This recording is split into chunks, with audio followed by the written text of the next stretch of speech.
ನಮಸ್ತೆ. ಅಜಾ ಭೌತಶಾಸ್ತ್ರ ವೇದಿಕೆಗೆ ಮತ್ತೊಮ್ಮೆ ನಿಮ್ಗೆಲ್ಲರಿಗೂ ಸ್ವಾಗತ. ಆಟಮ್ಸ್ ಚಾಪ್ಟರ್ ಸಂಬಂಧಪಟ್ಟಂಗೆ ಈ ಸಂಚಿಕೆಯಲ್ಲಿ ಇನ್ನೊಂದಷ್ಟು ನಾವು ಡಿಸ್ಕಸ್ ಮಾಡೋಣ, ಮುಂದುವರ್ಸೋಣ.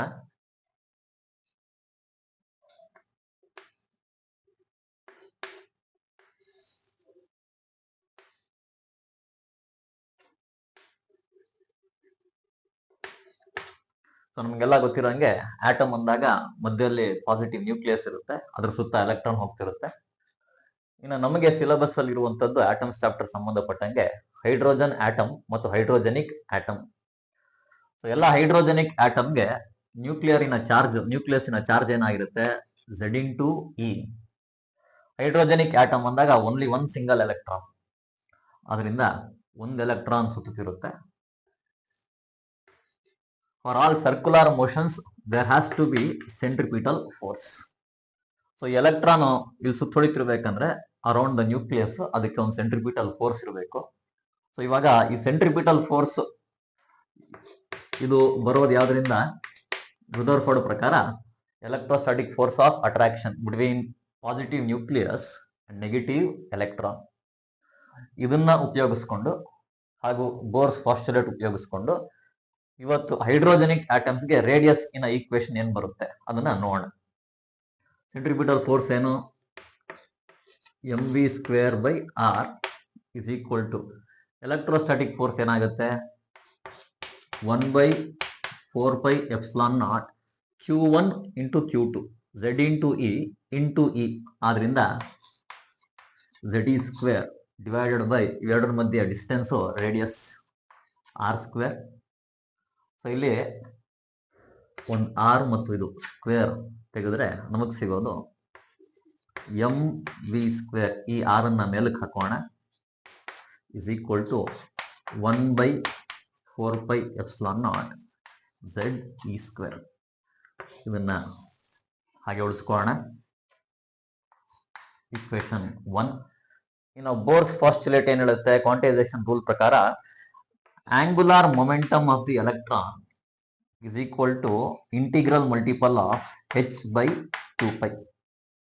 ಈ ಆಂಗುಲಾರ್ ಮೊಮೆಂಟಮ್ ಏನು, mvr. So linear momentum multiplied by the distance r will give you angular momentum is equal to nh/2π. ನನಗೆ r ಬೇಕು ಈಕ್ವೇಶನ್ ಅಂತ ಹೇಳಿದ್ರೆ ಏನ್ ಮಾಡೋಣ, ಇದನ್ನ ಸ್ಕ್ವೇರ್, ಅಲ್ಲಿಗೆ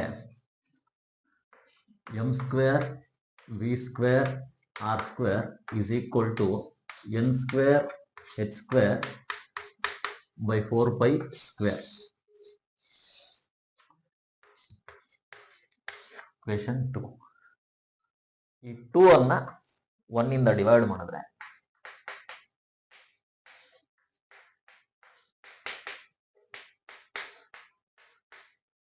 ಸೊ ನಮ್ಗೆ ಏನ್ ಸಿಗುತ್ತೆ, ಅವಾಗ m²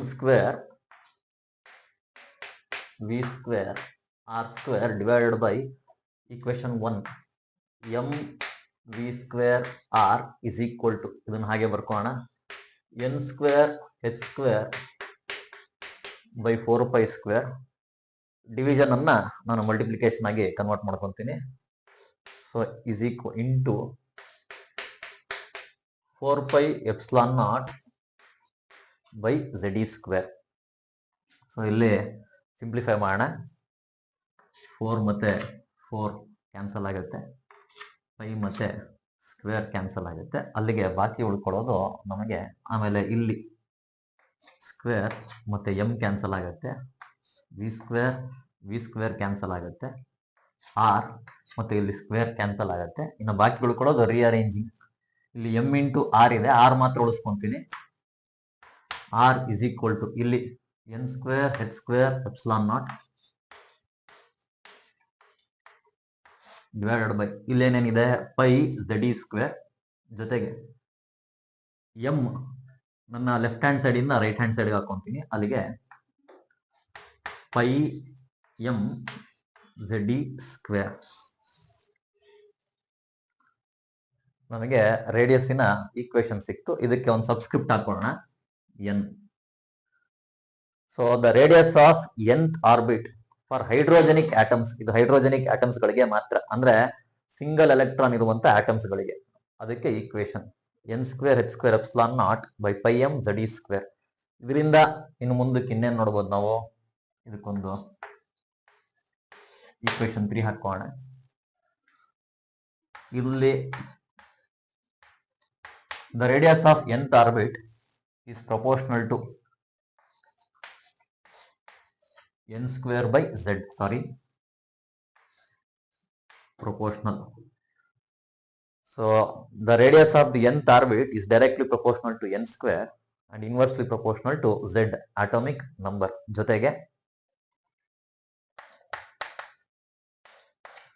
ಫಾರ್ n ಅನ್ನ 1 ಹಾಕೊಂಡ್ರೆ ಗ್ರೌಂಡ್ ಸ್ಟೇಟ್ ಆಗುತ್ತೆ, ಹಾಗೆ z 1 ಹಾಕೊಂಡ್ರೆ ಹೈಡ್ರೋಜನ್ ಆಟಮ್ ಆಗುತ್ತೆ. Ground state of hydrogen atom. Just a minute.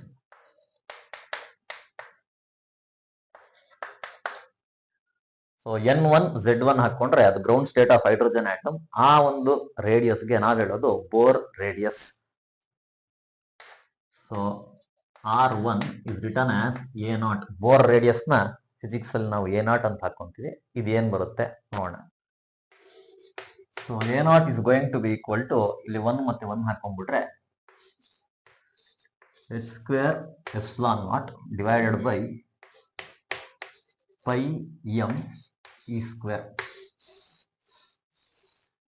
ಇನ್ನ ನಮಗೆ ಗೊತ್ತಿರೋ ಹಾಗೆ Planck's constant value 6.626 into 10⁻³ joule second. ε0 value ಬಂದ್ಬಿಟ್ಟು 8.854 into 10⁻12 farad per metre. Pi value ಗೊತ್ತಿದೆ 3.14. ಎಂ, ಇಲ್ಲಿ ಎಂ ಬಂದ್ಬಿಟ್ಟು mass of the electron. Mass of the electron ಎಷ್ಟು?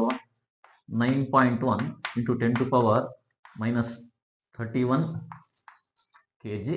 ಇನ್ನ ಈ charge of electron, so magnitude of charge of electron 1.6 into 10⁻19 coulomb.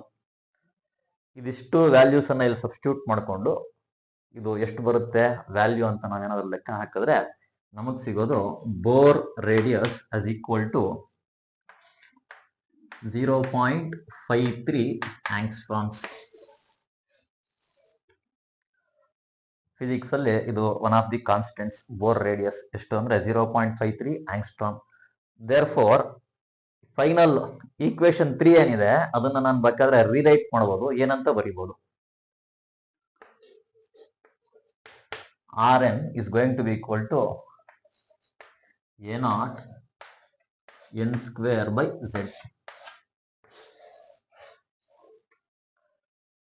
So ಇದನ್ನ ಉಪಯೋಗಿಸ್ಕೊಂಡು ನಾವು ಸುಲಭವಾಗಿ the radius of nth orbit of any hydrogenic atom ನಾವು ಲೆಕ್ಕ ಮಾಡಬಹುದು.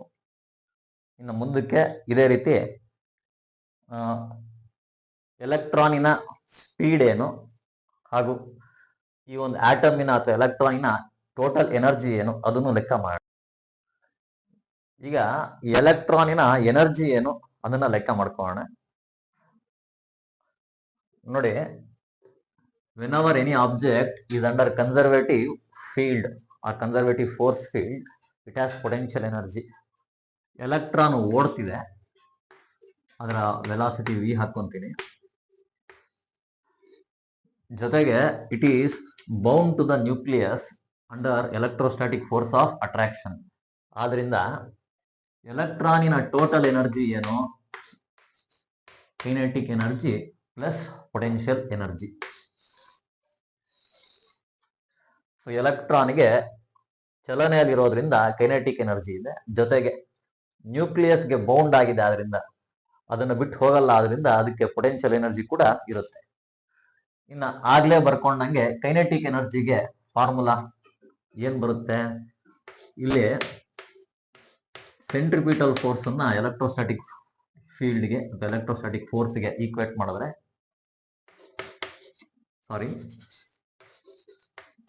mv²/r is equal to 1/4πε0 z e square divided by r square. R ಇಲ್ಲಿ cancel ಮಾಡಿದ್ರೆ ಅಲ್ಲಿಗೆ ನೋಡಿ ಇಲ್ಲಿ ಎಂ ವಿ ಸ್ಕ್ವೇರ್ ಇದೆ. ಕೈನೆಟಿಕ್ ಎನರ್ಜಿ ಅಂದ್ರೆ half m v square. Kinetic energy ಬಂದು ಹಾಫ್ ಎಂ ವಿ ಸ್ಕ್ವೇರ್. ಆದ್ರಿಂದ ಈ ಕಡೆ ಏನ್ ಬಾಕಿ ಉಳ್ಕೊಂಡಿದೆ ಅದನ್ನ ಮಲ್ಟಿಪ್ಲೈ ಬೈ 2 ಮಾಡಿದ್ರೆ 1/2 times 1/4πε0 ZE square by R ಆಗುತ್ತೆ. ಇದು ಕೈನೆಟಿಕ್ ಎನರ್ಜಿ. ಕೈನೆಟಿಕ್ ಎನರ್ಜಿ ಸಿಕ್ಕಾಯ್ತು. ಇವಾಗ ಪೊಟೆನ್ಷಿಯಲ್ ಎನರ್ಜಿ. ಎರಡನೇ chapter electrostatic potential and capacitance. So ಅಲ್ಲಿಂದ ನಾವು ಲೆಕ್ಕ ಹಾಕೊಂಡ್ರೆ potential energy is given by 1/4πε0 Q1 into Q2. ಇಲ್ಲಿ ಪೊಲಾರಿಟಿ ಆಫ್ ಚಾರ್ಜ್ ತಗೋಬೇಕಾದ್ರೆ ಪೊಟೆನ್ಷಿಯಲ್ ತಗೋಬೇಕಾದ್ರೆ ಅದರಿಂದ plus ZE into minus C ತಗೋಬೇಕು. ಅವಾಗ ನಮಗೆ ಸಿಗೋದು minus ZE square divided by R. ಅಲ್ಲಿಗೆ ಪೊಟೆನ್ಷಿಯಲ್ ಎನರ್ಜಿ ಕೂಡ ಸಿಕ್ತು. ಇವಾಗ total energy. So total energy ಏನಾಯ್ತು? Kinetic energy plus potential energy half times 1/4πε0 ZE square by R. ಇಲ್ಲಿ ನೆಗೆಟಿವ್ ತಗೋಬೇಕು. Minus 1/4πε0 ZE square by R. ತುಂಬಾ ಸುಲಭ. ಇದು ಒಂದು ಫುಲ್ ಇದೆ, ಇದು ಅರ್ಧ ಇದೆ. ಒಂದ್ರಲ್ಲಿ ಅರ್ಧ ತೆಗಿಬೇಕು. ಜೊತೆಗೆ ಇಲ್ಲಿ 1 ನೆಗೆಟಿವ್ ಇದು ಹೈಯರ್ ಇದೆ rather more than compared to half. ಅಲ್ಲಿಗೆ ಟೋಟಲ್ ಎನರ್ಜಿ ಏನಾಯ್ತು?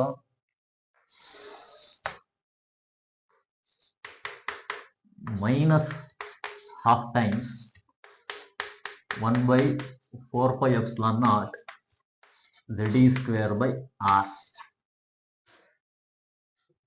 ಅದು ಟೋಟಲ್ ಎನರ್ಜಿ ಎಕ್ಸ್ಪ್ರೆಷನ್ ಆಯ್ತು. ಇನ್ನು ಕಂಪ್ಲೀಟ್ ಆಗಿಲ್ಲ. ಇಲ್ಲಿ ಆರಿನ ಜಾಗದಲ್ಲಿ ಇದಕ್ಕೆ ಮುಂಚೆ ಏನ್ ರೇಡಿಯಸ್ ನಾವು ಕ್ಯಾಲ್ಕುಲೇಟ್ ಮಾಡ್ಕೊಂಡಿದ್ದೀವಿ, ಈ ಈಕ್ವೇಶನ್ ಹಾಕೊಂಡ್ರೆ ಅವಾಗ ನಮಗೆ ಟೋಟಲ್ ಎನರ್ಜಿಯ ಕೊನೆ ಈಕ್ವೇಶನ್ ಸಿಗುತ್ತೆ. E is equal to minus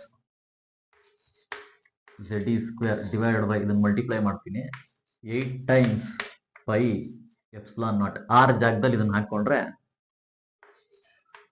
n square h square epsilon naught. ಇನ್ನ denominator of denominator goes to numerator ಇಲ್ಲಿ. ಆದ್ರಿಂದ ಪೈ ಎಂ ZE ಸ್ಕ್ವೇರ್. ಇಲ್ಲಿ ಏನೇನು ಕ್ಯಾನ್ಸಲ್ ಮಾಡ್ಬೋದು ನೋಡೋಣ. ಪೈ ಮತ್ತೆ ಪೈ ಕ್ಯಾನ್ಸಲ್ ಮಾಡ್ಬೋದು. ಇನ್ನೇನಾದ್ರು ಕ್ಯಾನ್ಸಲ್ ಮಾಡ್ಬೋದಾ? ಯಾವುದು ಆಗ್ಲಿಕ್ಕೆ ಸಾಧ್ಯ ಇಲ್ಲ. ಅಲ್ಲಿಗೆ ಕೊನೆಗೆ E is equal to minus M ಬರ್ಕೊಂತೀನಿ ಮೊದಲು. Z into Z square E square E to power 4 divided by 8 epsilon naught into epsilon naught. ಅಲ್ಲಿಗೆ epsilon naught square h square n square. ಕೊನೆಗೂ ನಮಗೆ ಈಕ್ವೇಶನ್ ಸಿಕ್ತು. Total energy of an electron in nth orbit of an hydrogenic atom. ಇಲ್ಲಿ ಗಮನಿಸೋದಾದ್ರೆ ಇಲ್ಲೊಂದು subscript n ಹಾಕೊಂತೀನಿ, energy in nth orbit ಅಂತ. So energy of an electron in nth orbit is proportional to Z square, directly proportional to Z square and inversely proportional to n square ಆಗುತ್ತೆ. So ಇದು ಕೊನೆಯದಾಗಿ energy of an electron in nth orbit. ಇನ್ನ ಆಗ್ಲೇ ತಗೊಂಡಂಗೆ ground state of hydrogen atom ತಗೊಂಡ್ರೆ ಅವಾಗ ಏನು? For n is equal to 1 and Z is equal to 1. That will give you energy of ground state of hydrogen atom. ಅದೇನ್ ಬರುತ್ತೆ ಮುಂದುವರ್ಸೋಣ. ಹೀಗೆ ಈ 1 ಅಂತ ಬರ್ಕೋಬಹುದು ಈ n ಜಾಗದಲ್ಲಿ. is going to be equal to minus m e to the power of 4 divided by 8 epsilon naught square h square n ಜಾಗದಲ್ಲಿ 1 ಹಾಕೊಂತೀವಿ, ಅಲ್ಲಿಗೆ 1 square ಇಷ್ಟು ಉಳ್ಕೊಂತ. ಇದನ್ನ ನಾವು ಇದಕ್ಕೆ ಮುಂಚೆ ರೇಡಿಯಸ್ ಹಾಕೊಂಡಂಗೆ ಲೆಕ್ಕ ಮಾಡಿದ್ರೆ mass of electron, charge of electron, permittivity of free space ಮತ್ತು ಪ್ಲಾಂಕ್ಸ್ ಕಾನ್ಸ್ಟೆಂಟ್ ವ್ಯಾಲ್ಯೂಸ್ ಹಾಕೊಂಡು ಲೆಕ್ಕ ಮಾಡಿದ್ರೆ ನಮಗೆ ಬರುವಂತ value minus 2.18 into 10 to the power of minus 18 joules. ಇದು ನಮಗೆ ಬರುವಂತ value for ground state of an hydrogen atom, energy of ground state of hydrogen atom. ಇನ್ನ ಆಟಮಿಕ್ ಲೆವೆಲ್ ಅಲ್ಲಿ ನಾವು ಎಲೆಕ್ಟ್ರಾನ್ ವೋಲ್ಟ್ಸ್ ಅಲ್ಲಿ ಲೆಕ್ಕ ಮಾಡ್ಕೊಂತೀವಿ. ಸೊ ಡಿವೈಡೆಡ್ ಬೈ ಇ ಮಾಡ್ಕೊಂಡಾಗ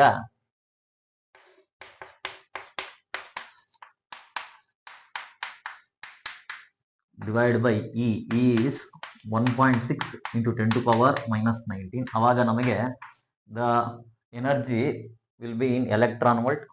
ಇದನ್ನ ನಾವು ಲೆಕ್ಕ ಮಾಡಿದ್ರೆ ನಮಗೆ ಸಿಗೋದು ಅವಾಗ E1 is equal to minus 13.6 electron volt. Therefore, energy of any other state and any other hydrogenic atom ನಾವೇನ್ ಬರೀಬಹುದು ಅಂದ್ರೆ En is equal to minus 13.6 electron volt multiplied by Z square by N square. ಇದು common equation ಆಗುತ್ತೆ any ಹೈಡ್ರೋಜನಿಕ್ ಆಟಮ್ಗೆ. ಇನ್ನು ಇದನ್ನೇ ನಾವು hydrogen ಮಾತ್ರ ತಗೊಂಡಾಗ Z1 ಹಾಕೊಂಡು N ಚೇಂಜ್ ಮಾಡ್ತಾ ಹೋದ್ರೆ ನಿಮಗೆ ಹೈಡ್ರೋಜನ್ ಆಟಮ್ನ ಎನರ್ಜಿ ಲೆವೆಲ್ಸ್ ಅದು ನೀವು ಕಂಡುಹಿಡ್ಕೊಂಡಿರ್ತೀರಿ, ನಿಮ್ಮ ಟೆಕ್ಸ್ಟ್ ಬುಕ್ ಅಲ್ಲಿ ಇದೆ, ಅದನ್ನ ನೀವು ಗಮನಿಸಬಹುದು.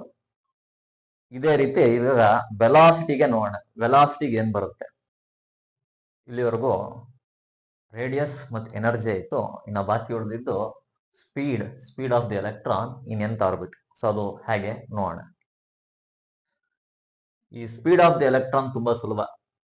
ಬೋರಿನ ಸೆಕೆಂಡ್ ಪಾಸ್ಟುಲೇಟ್ ಉಪಯೋಗಿಸಿದ್ರೆ ಬಂದ್ಬಿಡುತ್ತೆ. ಸೊ ಬೋರ್ ಸೆಕೆಂಡ್ ಪಾಸ್ಟುಲೇಟ್ ಏನ್ ಹೇಳುತ್ತೆ? angular momentum is integral multiple of h by 2pi. angular momentum ಏನು? mvr is equal to nh by 2pi. ನಮಗೆ ವೆಲಾಸಿಟಿ ಅಥವಾ ಸ್ಪೀಡ್ ಬೇಕು, ಅಲ್ಲಿಗೆ v is equal to nh by 2pi m into r. ಈ m ಮತ್ತು r ಈ ಕಡೆಗೆ ಬಂದಿದೆ. ಇದಕ್ಕೆ ಮುಂಚೆ ಏನು ನಾವು radius of the electron in nth orbit ತಗೊಂಡಿದ್ವಿ, ಅದನ್ನು ಸಬ್ಸ್ಟಿಟ್ಯೂಟ್ ಮಾಡೋಣ. ಸಬ್ಸ್ಟಿಟ್ಯೂಟ್ ಮಾಡಿದ್ರೆ v is equal to nh divided by 2pi m r. r ಏನು? n square h square epsilon naught divided by denominator of denominator numerator ಬರುತ್ತೆ pi m z e square. ಇಲ್ಲಿ ಏನೇನೋ ತೆಗಿಬೋದು ನೋಡೋಣ. ಪೈ ಮತ್ತು pi cancel ಆಗುತ್ತೆ, M ಮತ್ತು M cancel ಆಗುತ್ತೆ, ಎನ್ ಮತ್ತು ಇಲ್ಲಿ ಸ್ಕ್ವೇರ್ ಕ್ಯಾನ್ಸಲ್ ಆಗುತ್ತೆ, ಹೆಚ್ ಇಲ್ಲಿ ಸ್ಕ್ವೇರ್ ಕ್ಯಾನ್ಸಲ್ ಆಗುತ್ತೆ. ಅಲ್ಲಿಗೆ ಬಾಕಿ ಉಳ್ಕೊಂಡಿದ್ದು ವಿ ಇಸ್ ಈಕ್ವಲ್ ಟು ನೋಡಿ Z E square divided by numerator ಅಲ್ಲಿ ಇನ್ನೇನು ಉಳ್ಕೊಂತು? 2 times N H epsilon naught. ಇಲ್ಲಿ ಸಬ್ಸ್ಕ್ರಿಪ್ಟ್ ಎನ್ ಸೇರಿಸ್ಕೊಂತೀನಿ. ಅಲ್ಲಿಗೆ ನಮಗೆ ಒಂದು ಈಕ್ವೇಶನ್ ಸಿಕ್ತು, velocity of an electron in nth orbit. ಇಲ್ಲಿ ನೋಡಿ ವೆಲಾಸಿಟಿ ಸಿಕ್ಕಿದೆ ನಮಗೆ. ಗ್ರಾವಿಟೇಷನ್ ಚಾಪ್ಟರ್ ಆಗಿರ್ಬೋದು ಅಥವಾ atom electron revolving around the nucleus ಆಗಿರ್ಬೋದು, ಎರಡೂ ಕೇಸಲ್ಲಿ ಏನಾಗುತ್ತೆ? Total energy is negative of kinetic energy ಆಗುತ್ತೆ. ಆದ್ರಿಂದ is minus half m v square. ಇಲ್ಲಿ ಏನ್ ಬಂದಿದೆ ಅಲ್ಲಿ ಹಾಕೊಂಡ್ರೆ ವಿ ಜಾಗದಲ್ಲಿ ನಮ್ಗೆ ಎನರ್ಜಿಯ ಈಕ್ವೇಶನ್ ಏನಿದೆ ಸೇಮ್ ಬರುತ್ತೆ. ಚೆಕ್ ಮಾಡೋಣ. Minus half m v square, ಇದನ್ನ ಸ್ಕ್ವೇರ್ ಮಾಡಿ z square e to power 4 divided by 2 square ಮಾಡಿದ್ರೆ 4 n square h square epsilon naught square 4 times n square h square epsilon naught square. ಅಲ್ಲಿಗೆ ಏನು ಉಳಿತು? Minus M z e to power 4 divided by 2 4s are 8 times. ಮೊದಲು epsilon naught square ಬರ್ಕೊಂತೀನಿ. Epsilon naught square h square n square. ಈ equation ಮತ್ತು ಇಲ್ಲಿ ನಮಗೆ ಬಂದಿರುವಂತ ಈಕ್ವೇಶನ್ ಒಂದೇ ಆಗಿದೆ. ಆಮೇಲೆ ನೋಡಿ, as kinetic energy is proportional to v square, therefore energy is going to be proportional to, ಒಂದು ನಿಮಿಷ ಇಲ್ಲೇನೋ ಮಿಸ್ ಮಾಡಿದೆ, z square by n square, whereas velocity is proportional to z by n. ಇದು proportional to z by n. So if speed is or velocity is proportional to 1 times of z and n, then definitely total energy or kinetic energy has to be proportional to z square by n square, half mv square ಇರೋದ್ರಿಂದ. ಇನ್ನ ಇದರ ಹಿಂದೆ ಎರಡು ಸಲಿನೂ hydrogen ಆಟಮಿನ ground state ಬರ್ಕೊಂಡಂಗೆ ಈ ಸ್ಪೀಡ್ಗೂ ಕೂಡ ಬರ್ಕೊಂಡ್ರೆ ಏನ್ ಬರುತ್ತೆ? For ground state of hydrogen atom z is 1, n is 1, therefore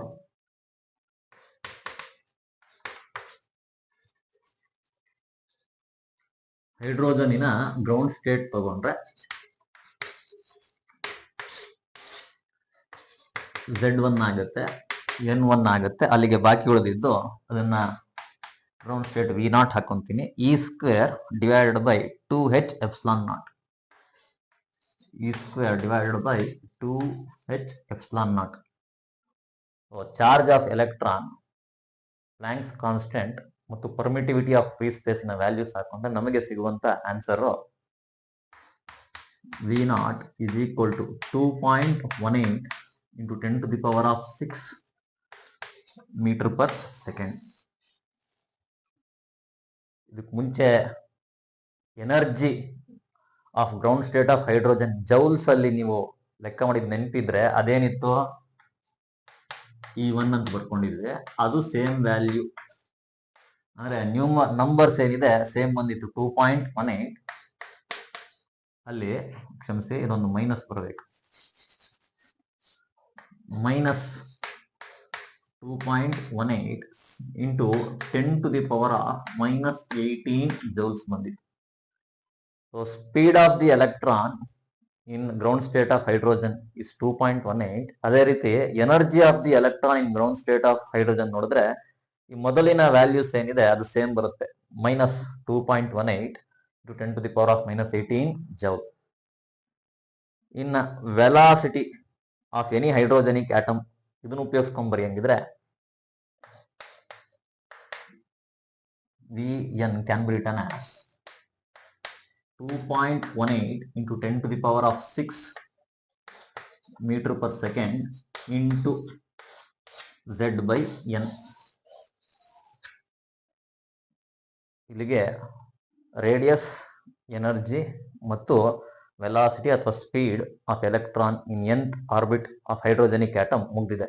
ಇದನ್ನು ಸಂಕ್ಷಿಪ್ತವಾಗಿ ಕೊನೆಗೊಮ್ಮೆ ಇನ್ನೊಂದ್ಸಲಿ ಬರೆಯೋಣ. ಆಗ್ಲೇ ಲೆಕ್ಕ ಮಾಡಿದಂತ ರೇಡಿಯಸ್, ಎನರ್ಜಿ ಮತ್ತು ಸ್ಪೀಡ್ ಅವನ್ನ ಎಲ್ಲವನ್ನು ಗೂಡಿಸಿ ಬರೆದ್ರೆ, ಅಂದ್ರೆ ಒಂದೇ ಸಲಿ ಬರೆದ್ರೆ ಅಲ್ಲಿಗೆ radius is going to be n square h square epsilon naught by epsilon naught divided by pi m z e square. ಇದರಲ್ಲಿ ಹೈಡ್ರೋಜನ್ ಗ್ರೌಂಡ್ ಸ್ಟೇಟ್ ಜೊತೆಗೆ ಸೇರಿಸಿ ಅದನ್ನ ಹಾಕೊಂಡು ಬರಂಗಿದ್ರೆ ತುಂಬಾ ಸುಲಭವಾಗಿ 0.53 angstroms multiplied by n square by z. ಅದೇ ರೀತಿ energy of an electron in nth orbit minus negative is very much important, minus m into z square e to power 4 divided by 8 epsilon naught square h square n square. Hydrogen ಅದರ ground state energy ಲೆಕ್ಕ ಹಾಕಿ ಬರೆದ್ರೆ minus 13.6 electron volt multiplied by z square by n square. ಇಲ್ಲಿ negative ಯಾಕೆ ಅಂದ್ರೆ for all bounded systems electron is bound to the nucleus ಅಂತ ಎಲ್ಲ ಸಂದರ್ಭದಲ್ಲೂ ಎನರ್ಜಿ ಯಾವಾಗಲೂ ನೆಗೆಟಿವ್ ಆಗಿರುತ್ತೆ. ಮತ್ತೆ speed in nth orbit z e square divided by 2 epsilon naught h into n ಹೈಡ್ರೋಜನ್ನಿನ ಗ್ರೌಂಡ್ ಸ್ಟೇಟಿನ ಸ್ಪೀಡ್ಗೆ ಹೋಲಿಕೆ ಮಾಡಿದ್ರೆ 2.18 into 10 to the power of 6 meter per second into z by n. Gravitation chapter ಜೊತೆಗೆ ಇಲ್ಲಿ electron revolving around the nucleus ನೀವು ನೋಡಿದಾಗ planet earth ಅದರ ಸುತ್ತ ಒಂದು ಸ್ಯಾಟಲೈಟ್ ರಿವಾಲ್ವ್ ಆಗ್ತಿದ್ರೆ ಆವಾಗ ಅಲ್ಲಿ ಕೂಡ ನೀವು ನೋಡ್ತೀರಿ total energy is kinetic energy plus potential energy. ಇನ್ನು ಅಲ್ಲಿ total energy is going to be equal to negative of kinetic energy and is also equal to half of potential energy. ಇದೇ same case apply ಆಗುತ್ತೆ ಯಾವುದಕ್ಕೆ ಅಂದ್ರೆ electron revolving around the nucleus of an atom. ಇಲ್ಲೂ ಕೂಡ same to same total energy is going to be equal to kinetic energy plus potential energy. Total energy is negative of kinetic energy and total energy is half of potential energy. So satellite revolving around the earth, electron revolving around the nucleus. ಎರಡಕ್ಕೂ ಈ conditions apply ಆಗುತ್ತೆ.